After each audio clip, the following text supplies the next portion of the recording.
Welcome to news TV 99 ముందుగా headlines చూద్దాం.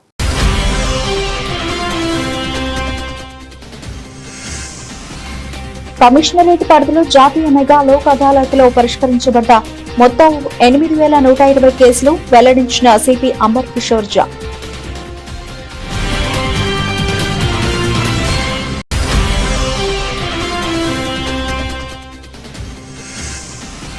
April 1న జిల్లా కలెక్టర్ కార్యాలయం ముందు ధర్నాకు కదలి రండి. జిల్లా కార్మిక సంఘాల జాయింట్ సమావేశం పిలుపు.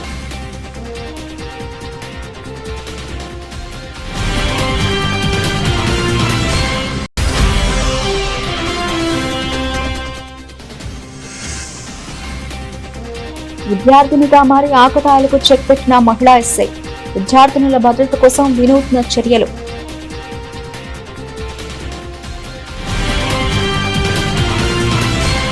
మొత్తం 84 సైబర్ నేరాలకు సంబంధించి బాధితులకు తిరిగి రిఫండ్ అయిన మొత్తం 61,626,000 రూపాయలు అందజేయబడిందని రామగుండం పోలీస్ కమిషనర్ అంబర్ కిషోర్ ఝా తెలిపారు. ఈ సందర్భంగా సిపి అంబర్ కిషోర్ ఝా మాట్లాడుతూ లోక్ అదాలత్ ద్వారా పెట్టి కేసులు, traffic, excise, drunk and drive తదితర స్వల్ప చట్టపరమైన కేసులు వేగంగా పరిష్కరించబడగా పెండింగ్ కేసుల పరిష్కారంతో ప్రజలకు సమయం మరియు ఖర్చు ఆదా అయిందన్నారు. ప్రజలు స్వచ్ఛందంగా ముందుకు వచ్చి కేసుల పరిష్కారానికి సహకరించినట్లు తెలిపారు. కార్మికులకు నష్టదాయకమైన 4 లేబర్ కోడ్లను వెంటనే విరమించుకోవాలని డిమాండ్ చేస్తూ దేశవ్యాప్త పిలుపులో భాగంగా ఈ రోజు పెద్దపల్లి జిల్లా కార్మిక సంఘాల సమావేశం గోదావరికని ఐఎఫ్టియు కార్యాలయంలో కామ్రేడ్ ఈ నరేష్ అధ్యక్షతన జరిగింది. ఈ సమావేశానికి INTUC Bhumala Chandar, INTUC Kadari Sunil, CITU A Muchan Rao, TUCI Tokala Ramesh, IFTU B Ashok లు హాజరై మాట్లాడుతూ ఏప్రిల్ 1వ తేదీన పెద్దపల్లి జిల్లాలో ఆల్ డిపార్ట్మెంట్లు, కంపెనీలు, కార్ఖానాలు, ఎన్టీపీసీ, ఆర్ఎఫ్సిఎల్, సింగరేణి అన్ని మండల కేంద్రాలు, గోదావరికని పారిశ్రామిక ప్రాంతం, పెద్దపల్లి జిల్లా కలెక్టర్ కార్యాలయం ముందు జరిగే ధరణ కార్యక్రమంలో పెద్ద సంఖ్యలో హాజరై విజయవంతం చేయాలని కార్మిక వర్గానికి పిలుపునిచ్చారు. భారత కార్మికోద్యమ పోరాటాలపై నరేంద్ర మోడీ ప్రభుత్వం పాశవిక నిర్బంధాన్ని కొనసాగించడానికి, కార్మికులను మళ్ళీ బానిసలుగా మార్చడానికి, పని గంటలు పెంచడానికి, పారిశ్రామికవేత్తలకు, పెట్టుబడిదారులకు ఎర్రతివాచి పరచడానికి, ఉత్పత్తి శక్తులుగా పనిచేస్తున్నటువంటి కార్మిక వర్గాన్ని నిర్వీర్యం చేయడానికి పోరాడి సాధించుకున్నటువంటి 8 గంటల పనిదినాన్ని ఏకపక్షంగా నిర్బంధంగా మరి పార్లమెంట్లో బిల్లు ప్రవేశపెట్టి ఏప్రిల్ 1వ తారీఖు నుంచి ఖచ్చితంగా అమలు చేస్తామనే ఒక నియంత్రిత పోకడలతో నరేంద్ర మోడీ తీసుకున్నటువంటి నిర్ణయానికి వ్యతిరేకంగా ఈరోజు కార్మిక సంఘాల సమావేశం మొత్తం రాష్ట్ర వ్యాప్తంగా జరుగుతూ ఉన్నాయి. అదేవిధంగా పెద్దపల్లి జిల్లాలో కార్మిక సంఘాల సమావేశం గోదావరికని ఐఎఫ్టి కార్యాలయంలో నిర్వహించడం జరిగింది. ఈ సందర్భంగా నరేంద్ర మోడీ సర్కార్కు కార్మిక సంఘాల తరఫున హెచ్చరిక జారీ చేస్తూ ఉన్నాం. ఖబర్దార్ బీజేపీ నరేంద్ర మోడీ గతంలో లాక్డౌన్ పీరియడ్లో లాక్డౌన్ పూచి చూపెట్టి కార్మికులను, వలస కార్మికులను భయభ్రాంతులకు గురి చేసి పోరాటాలు, ఆందోళనలు లేవు అనేటువంటి యొక్క సరైనటువంటి సమయం ఇదే అని చెప్పేసి అదునుగా భావించి ఆనాడు లేబర్ కోడ్లను, లేబర్ చట్టాలను మార్చడానికి నువ్వు ఆమోదం తీసుకొని ఈరోజు మళ్ళీ లాక్డౌన్ చేస్తాం, మళ్ళీ యుద్ధం జరుగుతూ ఉందని ఒక యుద్ధాన్ని పూచిగా చూపెట్టి భారత కార్మిక వర్గాన్ని అణిచివేయడానికి మళ్ళీ నువ్వు లాక్డౌన్ పేరుతోటి లాక్డౌన్ వస్తుంది అనేటువంటి పేరుతోటి భయాందోళనకు గురి చేస్తూనే ప్రజలను తప్పుదారి పట్టించి మళ్ళీ ఈ యొక్క 4 లేబర్ కోడ్లను నువ్వు అమలు చేయడానికి ఏప్రిల్ 1వ తారీఖున మరి తీసుకున్నటువంటి నిర్ణయాన్ని వెంటనే విరమించుకోవాలని చెప్పేసి కూడా డిమాండ్ చేస్తూ కార్మిక సంఘాల ఆధ్వర్యంలో తీసుకున్నటువంటి ఏప్రిల్ 1వ తారీఖున అన్ని జిల్లా కలెక్టర్ కార్యాలయాలు, అదేవిధంగా గోదావరికని పారిశ్రామిక ప్రాంతం, ఎన్టీపీసీ, ఎఫ్సిఐ, సింగరేణి అన్ని విభాగాలు, డిపార్ట్మెంట్లలో కూడా నల్ల బ్యాడ్జీలు, నల్ల జెండాలతోటి ఇలా పెద్ద ఎత్తున పోరాటాలకు కార్మిక వర్గం రోడ్ల మీదకి వచ్చి ఈ యొక్క లేబర్ కోడ్లను రద్దు చేసేటువంటి విధంగా కూడా మరి ఆందోళన కార్యక్రమాలకు సిద్ధంగా ఉండాలని జిల్లా కార్మిక సంఘాల తరఫున, ఏఐటీసీ తరఫున కార్మిక వర్గానికి పిలుపునిస్తా ఉన్నాం. జయశంకర్ భూపాలపల్లి జిల్లాలో విద్యార్థినుల భద్రత కోసం పోలీసులు తీసుకున్న వినూత్న చర్య ప్రజల్లో విశేషంగా చర్చనీయాంశమైంది. టేకుమట్ల మహిళా ఎస్ఐ అమూల్య విద్యార్థిని వేషధారణలో పరీక్షా కేంద్రం వద్ద ప్రత్యక్షమై ఆకతాయిల ఆటకు చెక్ పెట్టారు. పరీక్షా కేంద్రాల వద్ద విద్యార్థులను వేధిస్తున్నారని సమాచారం అందుకున్న వెంటనే పరిస్థితిని స్వయంగా తెలుసుకుని చర్యలు తీసుకోవాలని ఆమె నిర్ణయించారు.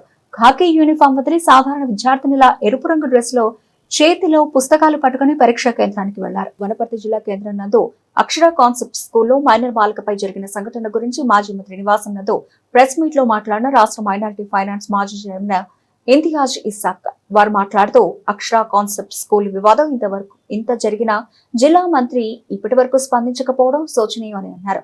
ఒక మైనర్ బాలికపై జరిగిన ఘటన సమాజాన్ని కుదిపేసిందని, అరెస్టు చేయడం మంచి విషయమే కానీ అరెస్టు ఒక అడుగు మాత్రమేనని, న్యాయం కాదని, ఇంత పెద్ద సంఘటనను దాచిపెట్టడానికి ప్రయత్నించిన వారు ఎవరని స్కూల్ యాజమాన్యం బాధిత కుటుంబం ఇంటికి వెళ్లి సెటిల్మెంట్ ఎందుకు మాట్లాడారని అక్షర స్కూల్ యాజమాన్యంపై కూడా క్రిమినల్ కేసులు నమోదు చేయాలని కోరారు. బాధితురాలి న్యాయం కొరకు వచ్చిన నాయకులపై అక్రమ కేసులు పెట్టడం ఏంటని ప్రశ్నించే వారిని భయపెట్టడమేనా? పోలీస్ అధికారుల చట్టం కోసం పని చేయాలి గాని అధికార పార్టీ కోసం కాదని తెలిపారు. ఈరోజు వనపర్తి పట్టణానికి రానికి కారణం ఏమిటంటే, వనపర్తి పట్టణంలో ఒక బాలిక పైన, మైనర్ బాలిక పైన జరిగిన అన్యాయాన్ని వాళ్ళ ఇంటికి పోయి పరామర్శించడానికి వచ్చిన నేను ఒక స్కూల్లో ఒక చిన్నారి బాలికపై జరిగిన ఘటనపై స్కూల్ యాజమాన్యం ఏదైతే ఏ విధంగా వాళ్ళు తీరు ఉందో దానికి పూర్తిగా ఖండిస్తున్నాం. అసలు ఈ ఇష్యూ జరగడం వనపర్తి పట్టణం కానీ వనపర్తి జిల్లా కానీ చాలా అవమానం. ఇక్కడ ప్రజలు గమనించాల. ఒక చిన్నారి పైన జరిగిన ఘటనపై స్కూల్ యాజమాన్యం చేసిన 2 విషయాలు మీకు చెప్తా. జరిగింది ఇష్యూ 23rd మండే నాడు 10 to 11 మధ్యలో ఇష్యూ జరిగింది. జరిగిన అర్ధ గంటకే స్కూల్ యాజమాన్యానికి తెలిసిన తర్వాత ఈ స్కూల్ యాజమాన్యం ఎందుకు దీనికి పోలీస్ కంప్లైంట్ ఇవ్వలేదు, ఎందుకు దీనికి దాచిపెట్టడానికి ప్రయత్నం చేసిండు, దానికి ఫస్ట్ సమాధానం యాజమాన్యం చెప్పాలా. తర్వాత ఆ బాలిక ఇంటికి పోయి ఆ యాజమాన్యం పోయి ఒక మాజీ కౌన్సిలర్, కాంగ్రెస్ మాజీ కౌన్సిలర్ని తీసుకుపోయి వాళ్ళ బాలిక తండ్రిని, మదర్ ఫాదర్ని వాళ్ళకు పైసల విషయంలో కానీ అన్ని విధంగా వాళ్ళకు కాంప్రమైజ్ చేయడానికి వాళ్ళకు ఫోర్స్ చేయడం జరిగింది. అది ఎందుకు అవసరం వచ్చింది ఈ స్కూల్ యాజమాన్యం చెప్పాలా. ఒక బాలిక పైన ఇంత పెద్ద ఘటన జరిగితే 2 days వరకు పోలీస్ కంప్లైంట్ ఇయ్యలే స్కూల్ యాజమాన్యం. ఎందుకు ఇయ్యలేదు, అది సమాధానం చెప్పాలా. తర్వాత స్కూల్ యాజమాన్యం ఇంటికి పోయి మరీ ఆ మాజీ కౌన్సిలర్ కానీ వాళ్ళు పట్టుకొని పోయి వాళ్ళకు ఫాదర్ మదర్ని వాళ్ళకు సరెండర్ చేయనికే ప్రయత్నం చేస్తే బాలిక పేరెంట్స్ కానీ వచ్చి ఈ విషయం బయట పెట్టి ఇట్లా జరిగింది మా పాపతోన, మాకు న్యాయం జరగాలని చెప్పినప్పుడు పార్టీకి అతీతంగా ఒక కమ్యూనిటీకి సంబంధించిన మిగతా అందరు కలిసిపోయి ఆ యాజమాన్యం దగ్గర పోయి అడిగితే యాజమాన్యం ఏమంటాడు, నేను చెప్పినా కదా వాళ్ళు కాంప్రమైజ్ అవుతున్నారు, మీకు ఎందుకు అవసరమో, మీరు ఎందుకు వచ్చారు మధ్యలో అని అంటాడు యాజమాన్యం. అయితే ఎవరు కోపం రాదా? ఒక కమ్యూనిటీ బాలిక పైన జరిగితే ఒక స్కూల్ యాజమాన్యం ఎంతగానం గౌరవం చేశాడా? అయితే దీన్ని ఇంకా ఎవరున్నాడు? ఆ స్కూల్ యాజమాన్యం ఎంత ధైర్యం ఎక్కడి నుంచి వచ్చింది? అది సమాజం చూసలేదా? సమాజంలో ఇట్లాంటి ఇష్యూస్ మీద ఇక్కడ ఉన్న ఎమ్మెల్యే రెస్పాన్సిబిలిటీ లేదా ఇష్యూకి, దీనికి కేసు పెట్టడం? అయితే 2 days వరకు ఇష్యూ మీద మాట్లాడకపోవడం వల్ల యాజమాన్యం కూడా దాని మీద సైలెంట్ ఉండడం వల్ల ఈ ఇష్యూ బయటికి వచ్చింది. ఖచ్చితంగా అడుగుతారు ఏ విధంగా పోవాలి అడుగుతారు. దానికి మనము కేసు పెట్టడము, ఇది బీఆర్ఎస్ పార్టీ, ఇంకా వేరే పార్టీ, ఆ పార్టీ ఈ పార్టీ చెప్పి దాని మీద కాంగ్రెస్ ప్రభుత్వం పూర్తిగా ఎమ్మెల్యే దీనిపైన ఉండి ఆ స్కూల్ యాజమాన్యాన్ని కాపాడుకుంటూ పోతున్నాడు. ఇది వనపర్తి కాదు, ఇది మహబూబ్ నగర్ మొత్తం జిల్లా మొత్తం ఈ ఇష్యూని మొత్తం కదిలిసింది. ఒక బాలిక పైన జరిగితే ఎమ్మెల్యే సమాధానం ఇయ్యడు, ఒక పోలీసు వాళ్ళు ప్రెస్ మీట్ పెట్టారు, ఒక ఇష్యూ బయటికి రారు. ఎంతగానం జరిగితే ఈ వనపర్తి పట్టణంలో ఉన్న ప్రజలు గమనిస్తున్నారు. ఇక్కడ ఉన్న కాంగ్రెస్ నాయకుల తీరు మీద పూర్తిగా ప్రజల్లో వ్యతిరేకత ఉంది. ఇది ఖచ్చితంగా మా డిమాండ్ ఏమంటే, కేసు అరెస్ట్ చేయడం దీనికి సబబు కాదు. దీని మీద ఫాస్ట్ కోర్టులో పెట్టించి ఈయనకి బెయిల్ రాకుండా ఇమ్మీడియట్ ఛార్జ్ షీట్ వేసి ఆ నిందితుడిని ఖచ్చితంగా పనిష్మెంట్ చేయాలా. అదే విధంగా యాజమాన్యం పైన కూడా క్రిమినల్ కేసు పెట్టాలా. నామినల్ కేసు పెట్టి పోలీసు వాళ్ళు ఏదైతే చేస్తున్నారో ఖచ్చితంగా గమనిస్తున్నాం మేము కూడా. ఏదైతే పోలీసు వాళ్ళు పూర్తిగా కాంగ్రెస్ ప్రభుత్వంకి, కాంగ్రెస్ కూడా ఉన్న ఎమ్మెల్యేకి పూర్తిగా గులాంగిరి చేయడం చేస్తున్నారు పక్క పూర్తిగా. అయితే ఇంతవరకు యజమాని పైన భారత్ మీడియాకి స్వాగతం. మేడ్చల్ జిల్లా మేడిపల్లి పరిధిలోని ప్రతాప్ సింగారావు డబుల్ బెడ్రూమ్ ఇళ్ల వద్ద హృదయ విదారక ఘటన చోటు చేసుకుంది. సరైన సమయంలో వైద్య సహాయం అందకపోవడంతో 5 సంవత్సరాల పసిబిడ్డ ప్రాణాలు కోల్పోయాడు. ఈ దుర్ఘటన స్థానిక ప్రజలు తీవ్ర ఆవేదన, ఆగ్రహాన్ని రగిలించింది. కాలనీవాసులు పెద్ద ఎత్తున రోడ్డుపైకి వచ్చి బైఠాయించి ధర్నా నిర్వహించారు. మాకు ఆసుపత్రి కావాలి, మా ప్రాణాలకు విలువ లేదా, ఇంకెంతమంది చనిపోతే అధికారులు స్పందిస్తారంటూ నినాదాలు చేశారు. ప్రజలు ప్రభుత్వాన్ని, సంబంధిత అధికారులు వెంటనే స్పందించి కాలనీలో శాశ్వత ఆసుపత్రి ఏర్పాటు చేయాలని, వైద్య సదుపాయాలు కల్పించాలని డిమాండ్ చేస్తున్నారు. ప్రియ మిత్రులందరికీ నమస్కారం. ఇప్పటిదాకా కూడా మన అన్న చెప్పినట్టు మాకు ఇక్కడ అన్ని సౌకర్యాలు కావాలి. ఇవాళ నుంచి ఎన్ని రోజులైనా ధర్నా ఎన్నికి మేము రెడీగా ఉన్నాము. ఇప్పుడు ఉన్న ఎమ్మెల్యే గాని, ఎంపీ గాని ఎవరైనా పర్లేదు, మేము ధర్నా ఎన్ని రోజులైనా సరే ఎన్నిసార్లు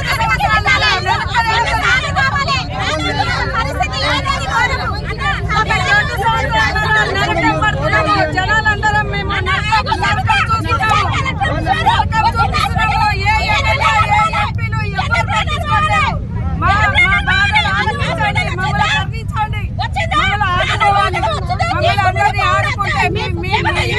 ఉంటాం సార్. మేము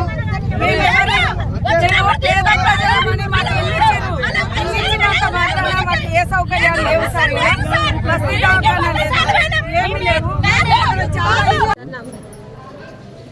నమస్తే సార్, మేము ఇక్కడ ప్రతాప్ సింగారం 2 BHK నుంచి మాట్లాడుతున్నాము. మొన్న నా పేరు సబిత, నేను 2 BHK నుంచి ఇక్కడ మాకు 2.5 సంవత్సరాల సంది ఇల్లు ఇచ్చారు సార్. తాళం చేతులు ఇచ్చిన సంది మేము ఇక్కడనే ఉంటున్నాము. రీసెంట్గా నైటు ఒక చిన్న 5 ఏళ్ల అబ్బాయి సార్, ఆల్రెడీ మేము ఎంపీ దగ్గరికి, ఎమ్మెల్యే దగ్గరికి, ఇక్కడ స్థానిక ఉన్న అందరినీ మాట్లాడి మాకు ఇక్కడ హాస్పిటల్ లేదు, చావు బతుకులు ఉన్నామని చెప్తే ఎవ్వరు పట్టించుకోవట్లేడు. ఇప్పుడు ఒక చిన్న అబ్బాయి రాత్రి 2-2:30కి వాంతులు, మోషన్స్ అయింది. కోరంటికి తీసుకుపోయే వారికి ఆ తల్లి కడుపు కోత అయింది సార్. దయచేసి మాది విన్నవించి ఆ బాబు ఇప్పుడు తిరిగి రాడు, మళ్ళొకరికి ఇలాంటి దృష్టి రాకుండా మీరు అందరు చర్యలు తీసుకొని మా ఈ వీడియో చూసి అందరు స్పందించి ఇంకొకరికి మా కడుపు కోత పెట్టకుండా. 3 साल कोई भी पकड़ा लेने वाले नहीं है. हम लोग बोले तो भी कोई हमारा बात नहीं सुन रहे. परसों में 33 साल का बच्चा मर गए, आज एक बच्चा 5 साल का बच्चा मर गए. कोई हमारे वहाँ से पूछने वाले नहीं है. यहाँ रह के भी ड्यूटियों को गए तो भी आके नोटिस डाल रहे, यहाँ नहीं रह रहे बोल के. कोई आके बात करने वाले नहीं है, हमारा अच्छा बुरा पूछने वाले नहीं है. हम गए तो भी आते बोल रहे, कोई आने को नहीं है. हम जाके धरना करने को भी तैयार है. हमारे वहाँ से मेहरबानी करके सब जने पकड़ा लेके हमारा कुछ मदद करो. छोटा बच्चा 5 साल का बच्चा है, वो माँ को मिलता वो बच्चा. जरा हमारा वहाँ से सोच के हमारे को कब्रस्तान होना, హాస్పిటల్ होना, हमारे को ఇక్కడ 2.5 సంవత్సరాలు 3 సంవత్సరాలు కావస్తుంది సార్. ఇక్కడ వచ్చినప్పటి నుంచి దోమలు గాని, ఈగలు గాని, పాములు గాని, పురుగులు గాని అన్ని తట్టుకొని ఉంటున్నాము. కానీ ఇదొక పెద్ద సమస్య. మాకేమైందంటే దగ్గరలో హాస్పిటల్ లేవు, మాకు పట్టించుకునేటోళ్ళు లేరు, మంచినీళ్ళ సౌకర్యం లేదు. ఏమన్నా ఎక్కడైనా పోదామన్నా 2 కిలోమీటర్ దూరం ఉంది. రోడ్డు మొత్తం బ్లాక్ ఉంది, చీకటిగా ఉంది. ఎక్కడ సౌకర్యం మాకైతే ఎక్కడ కనిపిస్తలేదు సార్. మమ్మల్ని బతకమంటారా, సావమంటారా? మేము ఏం చేయాలి? వాళ్ళు నిరుపేదోళ్ళు, 5 అన్నదమ్ములు. వాళ్ళకు తినడానికి తిండి లేదు, కట్టుకోనికి బట్ట లేదు. వాళ్ళకి ఏం చేస్తారో చేయండి సార్, న్యాయం అయితే చేయండి. ఇక్కడ ఒకళ్ళు కాకుండా ఒకళ్ళు చచ్చిపోతున్నారు. ఆ జనాలకు ఏమైనా సమాధానం ఇస్తే మీకు చేతులు ఎత్తి దండం పెడుతున్నా సార్. మీరు సహాయం చేయాలి, మా గురించి పట్టించుకోవాలి. మాకు హాస్పిటల్ ఇమ్మీడియట్లీ కావాల్సిందే. హాస్పిటల్ కావాలి, అంగన్వాడీ స్కూల్ కావాలి, అవన్నీ ఏమో కానీ ఫస్ట్ అయితే హాస్పిటల్ కావాలి సార్. అన్ని కావాలి. మాకు టాక్సీ కట్టాలన్నారు. ఒక్కొక్క ఇంటి చొప్పున 2030 రూపాయలు టాక్సీ కట్టినాం సార్. 69 బ్యాగులు ఎన్ని పైసలు అవుతాయి? అవి వేసుకొని లోపల వేసుకుంటే అయిపోతుందా గవర్నమెంట్? మేము చావాలి, ఏది పట్టించుకుంటలేరు. 69 బ్యాగులు సార్, 69 బ్యాగులు మొత్తం. 69 బ్యాగులు అంటే మొత్తం 2200 2030 రూపాయలు కట్టి 2200 చిల్లర ఉంటారు సార్. అన్న ఒక్క ఇంటి చొప్పున ముగ్గురు వేసుకుంటే ఎంత మంది ఉంటారు చెప్పండి. ఒక్కొక్క ఫ్లాట్ లో 32 మంది ఫ్యామిలీలు ఉంటాయి. 2030 రూపాయలు ఇంటి ట్యాక్స్ కట్టించుకురు. ఇలా మనం పట్టించుకుంటలేరు. ఇంటి ట్యాక్స్ వచ్చినప్పుడేమో ముందు కురుకొచ్చారు.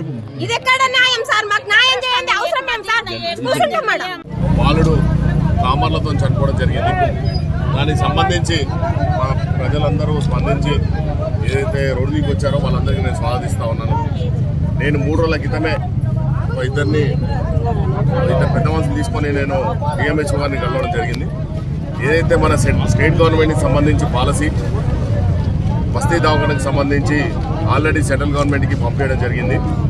దాన్ని వీలైన నేను ఎంపీ గారికి, ఎందుకైతే మన లోకల్ ఎంపీగా బీజేపీ నుంచి ఉన్నట్టు ప్రాతినిధ్యం సెంట్రల్ నుంచి ప్రాతినిధ్యం వహిస్తున్న ఎంపీ గారికి నేను అప్పీల్ చేస్తా ఉన్నా. దయచేసి అయ్యా మీరు ఇక్కడి నుంచి ఎంపీగా గెలిచారు, దయచేసి మా డబుల్ బెడ్రూమ్ ప్రజలే కాదు సంబంధించి ఇదే అనేక మన మేడ్చల్కి సంబంధించి మేడ్చల్ జిల్లాకు సంబంధించిన బస్తీ దవాఖానాలు చాలా పెండింగ్లో ఉన్నాయి సార్.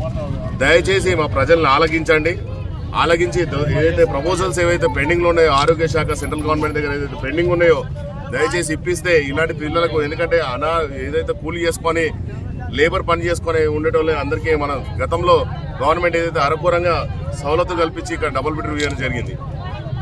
కొన్ని మేము సాల్వ్ చేస్తూ ఉన్నాము. అందరం సొసైటీ చైర్మన్ అనుకుంటే కొన్ని సాల్వ్ అవుతూ ఉన్నాయి. దయచేసి మీరందరూ సెంట్రల్ గవర్నమెంట్కి సంబంధించి తొందరగా అప్పీల్ చేసి ఇలాంటి పేద ప్రజల్ని ఆదుకుంటారని అప్పీల్ చేస్తూ ఉన్నాను. ఎందుకంటే ఇలాంటి పేద ప్రజలు రోజు పాము కాటుకు కానీ అనేక ఇబ్బంది పడుతూ ఉన్నారు. మీకు అప్పీల్ చేస్తా ఉన్నా, మీకు దండం పెడుతున్నా, మీ కాలు మొక్కమంటే మొక్కుతాను. నేను రమ్మంటే రేపు వస్తాము. అవసరమైతే రేపు సొసైటీ చైర్మన్లను తీసుకొని కలెక్టర్ దగ్గరికి పోవడానికి నేను సిద్ధంగా ఉన్నాను. కలెక్టర్ గారితో కూడా మేము రేపు మాట్లాడదాం. సొసైటీ చైర్మన్లు ఎవరైతే ఉన్నారో అందరం వెళ్ళి రేపు కలెక్టర్ గారితో మాట్లాడదాం. దయచేసి ఇలాంటి కాకుండా ఇంతమంది 2000 మంది ఇక్కడ జనాభా నివసిస్తూ ఉన్నారు కాబట్టి ఈ బస్సు దవాఖానకి తొందరగా అప్రూవల్ ఇస్తారని ఈటల రాజేంద్ర నీ కాల్ముఖి చెప్తా ఉన్నాయ్యా. ఎందుకంటే మీరు ఇక్కడ సెంట్రల్ నుంచి మన నుంచి బీజేపీ ఎంపీగా గెలిచినారు కాబట్టి మీ కాల్ముఖి చెప్తున్నా. మా ప్రజలకు నీ కాల్ముక్తులు అనుకోండి, భూమి కాల్ముక్తు మీ కాల్ముఖిని అనుకోండి. దయచేసి ఈటల రాజేంద్ర గారికి అప్పీల్ చేస్తా ఉన్నా, తొందరలో బస్సు దవాఖాన మాకు అప్రూవల్ చేయించాలని కోరుకుంటూ ఈ అవకాశాన్ని ఇచ్చిన మా డబుల్ బెడ్రూమ్ మీ అందరికీ మీ శిరస్సు వంచి దండం పెడుతున్నా. అందరం ఆ బాబు అంత్యక్రియలో పాల్గొంటాం. దాని తర్వాత రేపు అవసరమైతే కలెక్టర్ గారిని మేము సొసైటీ చైర్మన్ల ద్వారా అందరినీ కలెక్టర్ గారిని కలవడానికి వెళ్తాం. ఆ హాస్పిటల్ కోసం ఎంత దూరమైనా మేము రావడానికి సిద్ధంగా ఉన్నాం. స్టేట్ గవర్నమెంట్ కి సంబంధించి అప్రూవల్ వెళ్ళిపోయాయి. సెంట్రల్ గవర్నమెంట్ కి సంబంధించి బస్తీ దవాఖానకి సంబంధించి ఆల్రెడీ ఆ పెద్ద మనిషి ఇంకో పెద్ద మనిషి కొంతమంది వెళ్ళాం. ఆ సంబంధించి వీలైతే తొందరగా అప్రూవల్ ఇప్పించి మాకు బస్సు దవాఖాన ఏర్పాటు చేయాల్సిందిగా విజ్ఞప్తి చేస్తూ అవకాశం ఇచ్చిన పెద్దలందరూ దండం చేస్తాం. దౌలతాబాద్ మండలం ప్రెస్ క్లబ్ విలేకరుల సమావేశంలో మాట్లాడడం జరిగింది. హైదరాబాద్ లో 30న నిరాహార దీక్షకు పిలుపు. ఎంఆర్పీఎస్ వ్యవస్థాపకులు మేడి పాపన్న నాయకత్వంలో మార్చి 30న హైదరాబాద్ లో నిరాహార దీక్ష నిర్వహించనున్నట్లు నాయకులు తెలిపారు. మాదిగ మరియు ఉపకులాల హక్కుల సాధన, ఎస్సీ, ఎస్టీ, బీసీ, మైనారిటీల సప్లాన్ నిధుల కేటాయింపు, దళిత బంధు బదులు అంబేద్కర్ అభయహస్తం కింద 12 లక్షల రూపాయల అమలు, మాదిగల సప్లాన్ కు 15,000 కోట్ల రూపాయల కేటాయింపు వంటి డిమాండ్లు ప్రధానంగా ఉంచారు. హలో మాదిగా, చలో హైదరాబాద్, హలో మాదిగా, చలో హైదరాబాద్, హలో మాదిగా, చలో హైదరాబాద్. గౌతమ మండల కేంద్రంలోని కలపత్రం ఆవిష్కరణ చేయడం జరిగింది. నిరాధార దీక్ష ఇందిరా పార్కు, చలో హైదరాబాద్ ఇందిరా పార్కులో నిరాధార దీక్ష మేడి పాపన్న ఆధ్వర్యంలో నిరాధార దీక్షను విజయవంతం చేయాలని కోరుకుంటున్నాను. అందరికి జై భీమ్, జై మాదిగా, హలో మాదిగా, చలో హైదరాబాద్ ఇందిరా పార్క్. ఈరోజు దళితాబాద్ మండల కేంద్రంలో, సిద్దిపేట జిల్లా దళితాబాద్ మండల కేంద్రంలో కనపత్రం ఆవిష్కరణ చేయడం జరిగింది. ఈ కనపత్రం ముఖ్య పరిమితి ఏమనంటే 15,100 కోట్లు ఎస్సీ కార్పొరేషన్ నిధులు కేటాయించాలని ప్రభుత్వానికి డిమాండ్ చేస్తూ ఉన్నాం. అలాగనే బీడు భూములు, లింకాపున్న భూములు పట్టాలు చేయాలని పిలుపునిస్తూ ఉన్నాం. అలాగనే అంబేద్కర్ అభయహస్తం పేరు మీద దళిత ప్రతి ఇంటికి 12 లక్షల రూపాయలు ఇవ్వాలని ప్రభుత్వానికి డిమాండ్ చేస్తున్నాము. చేయనిడలో రేపు రాబోయే ఎలక్షన్లో మా మాదిగ వాడల్లో తిరగనీయకుండా అడ్డుకుంటామని గవర్నమెంట్కి సూటిగా ప్రశ్నిస్తున్నాం. ఈ దళిత బాధ ప్రెస్ క్లబ్ నుంచి డిమాండ్ చేస్తూ ఉన్నాం. అలాగనే రేపు జరగబోయే నిరాహార దీక్ష ఇందిరా పార్క్ హైదరాబాద్లోనే దీక్షను విజయవంతం చేయవలసిందిగా ప్రతి గ్రామంలో మా మాదిగ సోదరులు అందరూ పేరు పేరున పాల్గొనాలని ముఖ్య గమనిక.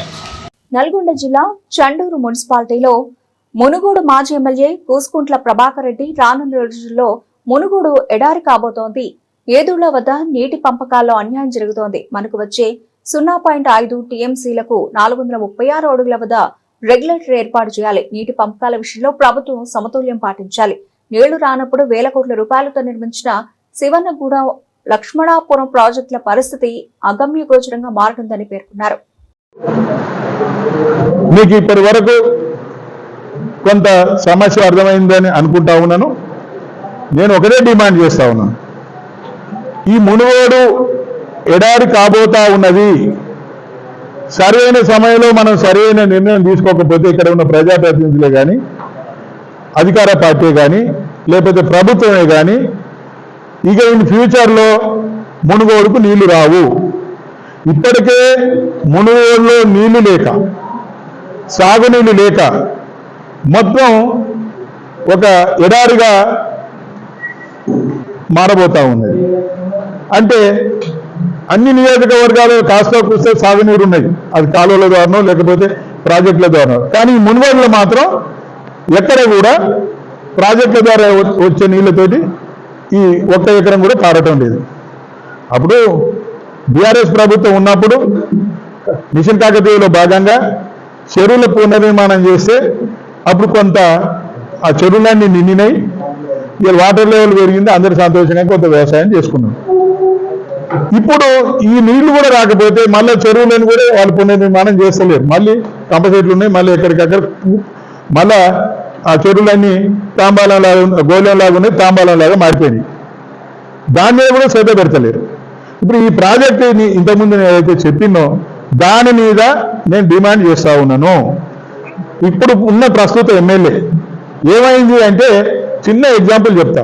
ఓ పిచ్చోడు ఉంటాడు, పిచ్చోడు ఉందని తెలిస్తే పక్కకి అంత దూరం 2 మీటర్ల దూరాన్ని మనం పక్కకి జరిగిపోతాం. అట్లాగనే ఆ పిచ్చోడు చేత రాయి ఉందని తెలిసిందనుకో, రాయి పట్టుకుంటే ఇంకా 4 మీటర్ల దూరం పోతాం. కానీ ఇప్పుడు ఏమైందంటే ఈ పిచ్చోడు, ఈ గోపాల్ అనే పిచ్చోడు చేతిలో మునుగోడు పెట్టినాం. ఇక వీడు ఎటు చుడుతుండో ఏం చేస్తుండో అర్థం కాని పరిస్థితిలో ఉన్నది. మునుగోడు అభివృద్ధి అగమ్య గోచరంగా ఉన్నది. మాట్లాడితే నేను మునుగోడుని అభివృద్ధి చేస్తా, నిధులు చేస్తా, వగైరా వగైరా అని మాట్లాడుతూ ఉన్నాడు. అసలు విషయం ఇది. నీళ్ళు తీసుకురావయా, ఈ నీళ్ళ గురించి పూర్తిగా ఒక ప్రతిపాదనను ప్రభుత్వం నుంచి ఒక జీవో ఇప్పియి, న్యాయం జరిగే విధంగా సమలేవల్లో నీళ్ళు వచ్చే విధంగా చూడు. లేకపోతే నాగార్జున సాగర్కు ఎట్లయితే కుడి కాల్మకు నీళ్లు అధికంగా పోతా ఉన్నాయో, ఎడమకాలకు నీళ్లు ఎట్లయితే తక్కువ వచ్చి ఈ ప్రాంత ప్రజలంతా ఇబ్బంది పడతా ఉన్నారో, రేపు సేమ్ అదే జరగబోతా ఉన్నది. ఇటువంటి తెలిసి కూడా మనం తెలియనట్టుంటే ఈ అన్యాయం జరగకపోతే ఎట్లా ఉంటుంది? అందుకనే మీ ద్వారా డిమాండ్ చేస్తా ఉన్నాను ఇక్కడ ఉన్న ఎమ్మెల్యేని, అయ్యా నీకు మంత్రి పదవి వస్తుంది, ఆ ప్రయత్నం చేసుకో.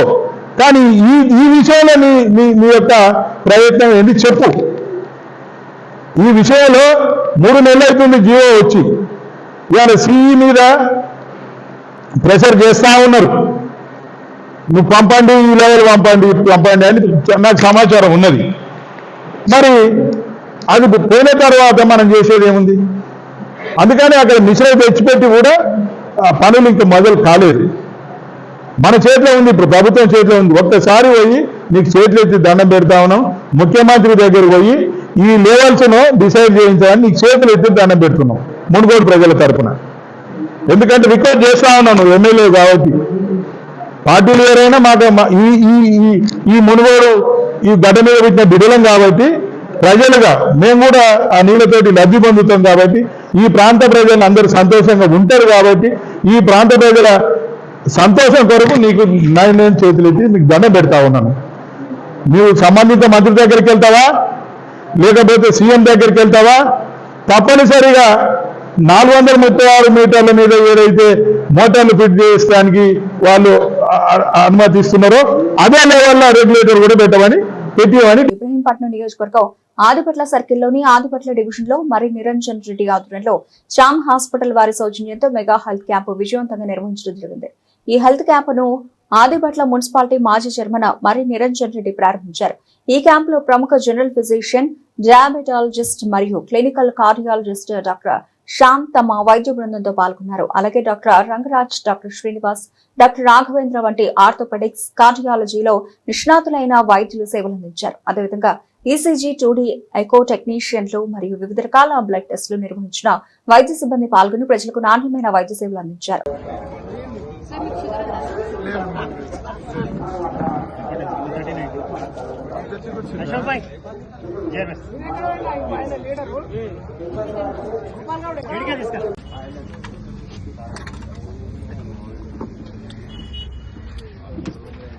బ్రిటన్ ముగించే ముందు హెడ్లైన్స్ మరోసారి.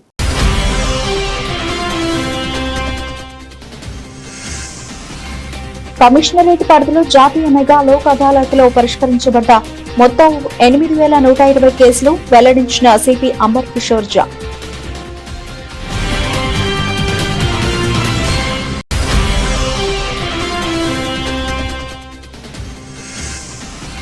ఏప్రిల్ 1న జిల్లా కలెక్టర్ కార్యాలయం ముందు ధర్నాకు కదలి రండి, జిల్లా కార్మిక సంఘాల జాయింట్ సమావేశం పిలుపు.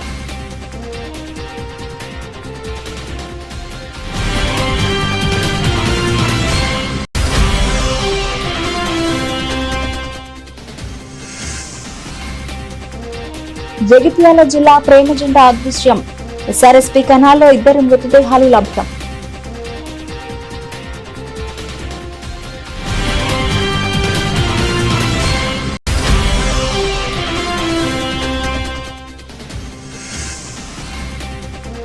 విద్యార్థినిగా మారి ఆకతాయిలకు చెక్ పెట్టిన మహిళా ఎస్ఐ, విద్యార్థినుల భద్రత కోసం వినూత్న చర్యలు.